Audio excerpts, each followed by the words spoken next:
Hello guys, welcome back. നമ്മൾ ഈ ലണ്ടൻസ് ഫാലൻ cinema പോകുന്നുണ്ടല്ലേ? Yes, നമ്മുടെ ജെറാൾഡ് ബട്ട്ലറിൻ്റെ.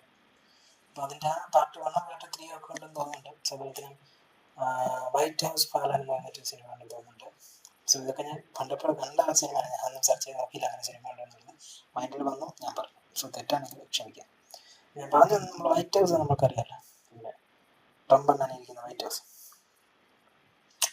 സോ ഈ വൈറ്റ് ഹൗസിൽ ഒരു കൊല നടക്കുകയാണ്.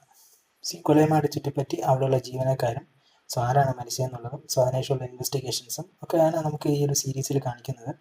സീരീസിൻ്റെ പേര് പറയാൻ പറ്റുമായി, ദ റെസിഡൻസ് എന്നാണ് സീരീസിൻ്റെ പേര്. നെറ്റ്ഫ്ലിക്സിൽ അവൈലബിൾ ആണ്. ഐ തിങ്ക് ഒരു 8 എപ്പിസോഡ്സൊക്കെ കറൻ്റ് നമുക്ക് അവൈലബിൾ ആണ്.